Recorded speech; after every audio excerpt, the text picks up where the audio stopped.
Welcome. Today we're going to unlock a really powerful 60-year-old secret to success. It comes from Dr. Maxwell Maltz's revolutionary book, Psycho-Cybernetics.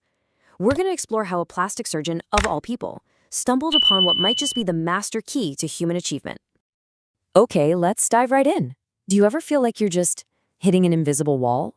You try harder, you push with all the willpower you have, but somehow you end up in the exact same spot. Maybe you're the student who just can't seem to master algebra, or you're the salesperson who's stuck at the same income level year after year. You know you've got the drive, but the results just don't budge. It's like you're stuck in a loop. So you might chalk it up to a lack of talent, or maybe not enough willpower, or hey, maybe it's just bad luck. But what if the real barrier isn't your effort at all? What if it's an unseen blueprint, a program running inside your own minds? What if your results are just playing out a preset track, reinforcing a self-image that's been ingrained for years, like a needle stuck in the groove of a record? Well, the clue to this whole mystery came from a very, very unexpected place: the office of a plastic surgeon. And this wasn't some psychologist theory. This was born from a real-world, face-to-face observation. See, Dr. Maltz was a successful plastic surgeon. He performed operations to correct facial disfigurements, and he expected his patients' lives to totally transform right along with their appearances. But he discovered something truly baffling that his scalpel just couldn't fix. And this quote reveals a pretty startling insight.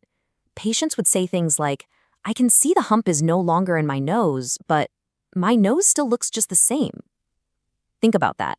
This proved that changing the physical face did absolutely nothing if the patient's internal face, that deep-seated mental picture they had of themselves, remained completely untouched. And this led Maltz to his key discovery: the self-image. It's your mind's blueprint of yourself, and you will always act in accordance with it, no matter what reality says. When that image is intact and secure, you feel confident. But when it's threatened, you feel anxious and insecure. This contrast just illustrates the point perfectly. As a young medical student in Germany, Maltz saw students proudly wearing saber scars like a badge of honor.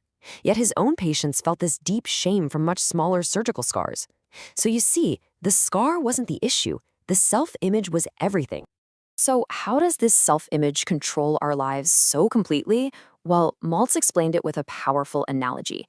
He realized we're all equipped with a success instinct, one that's way more marvelous than that of any animal. He realized our minds function just like the guidance system in a torpedo. It has a target, and it automatically uses feedback, both successes and failures, to course correct and hit that target.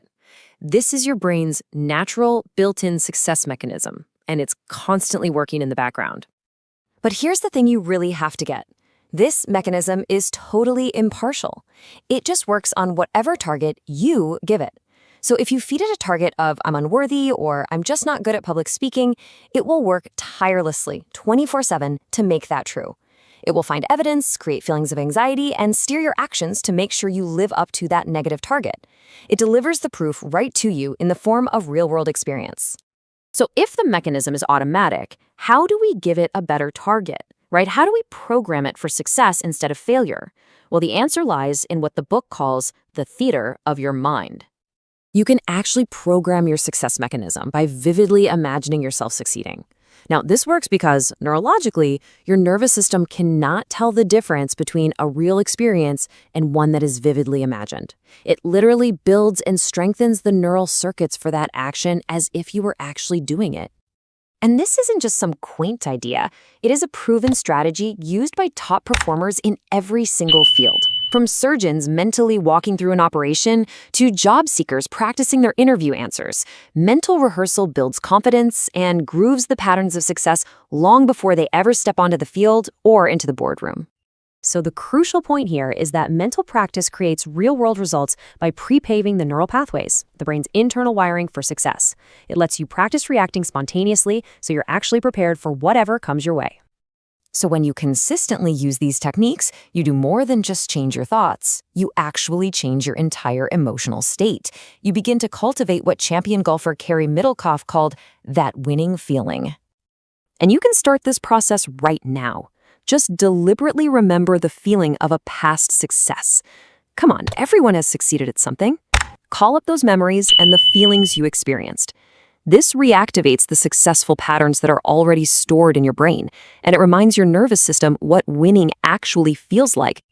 It all starts with practice. In the theater of your mind, you don't just see success, you feel it. You bring up the confidence, the calm, the focus of a past victory, and you apply it to a future goal. This is the rehearsal. Now, this mental practice makes it so much easier to achieve small successes in reality.